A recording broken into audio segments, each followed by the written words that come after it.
ഓടിക്കൊണ്ടിരുന്ന ട്രെയിനുകളിലെ AC കമ്പാർട്ട്മെന്റിൽ കയറി സ്ത്രീകളെ ആക്രമിക്കുകയും ആഭരണങ്ങൾ പിടിച്ചു പറിക്കുകയും ചെയ്തിരുന്ന കള്ളൻ റെയിൽവേ പ്രൊട്ടക്ഷൻ ഫോഴ്സിന്റെ പിടിയിൽ.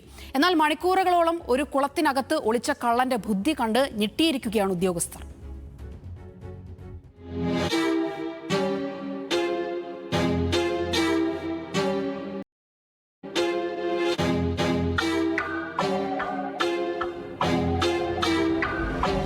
നിരവധി സംസ്ഥാനങ്ങളിലെ മോഷണ കേസുകളിൽ പ്രതിയായ സ്ഥിരം മോഷ്ടാവ് മധ്യപ്രദേശിലെ സിഹോറ റെയിൽവേ സ്റ്റേഷനിൽ എത്തിയിട്ടുള്ളതായി റെയിൽവേ പ്രൊട്ടക്ഷൻ ഫോഴ്സിന് ബുധനാഴ്ച രാവിലെ വിവരം ലഭിക്കുന്നു.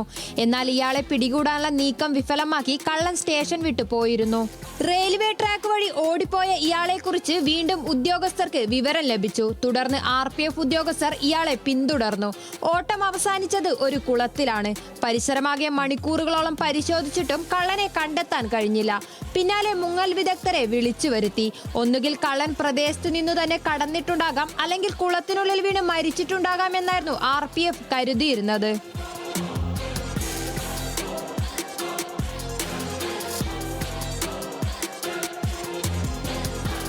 എന്നാൽ മണിക്കൂറുകൾ നീണ്ട തെരച്ചിലിൽ കള്ളനെ മുങ്ങൽ വിദഗ്ധർ പൊക്കി. പൊള്ളയായ ഒരു താമരത്തണ്ട് ഉപയോഗിച്ച് കുളത്തിനുള്ളിൽ അതിവിദഗ്ധമായി ശ്വാസമെടുത്ത് ഒളിച്ചിരിക്കുകയായിരുന്നു കള്ളൻ. തെരച്ചിൽ അവസാനിപ്പിച്ച് ഉദ്യോഗസ്ഥർ പോകുന്ന നിമിഷങ്ങളെണ്ണി കുളത്തിനുള്ളിൽ ബുദ്ധിപൂർവ്വം ഒളിച്ചു. ഉത്തർപ്രദേശിലെ ബിജ്നോർ സ്വദേശിയായ ഇയാൾക്കെതിരെ നിരവധി സംസ്ഥാനങ്ങളായി ഇതിനകം 2 ഡസനോളം കേസുകൾ രജിസ്റ്റർ ചെയ്തിട്ടുണ്ട്.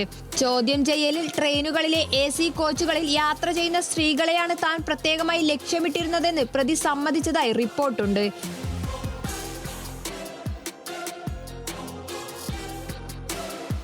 National desk news Malayalam.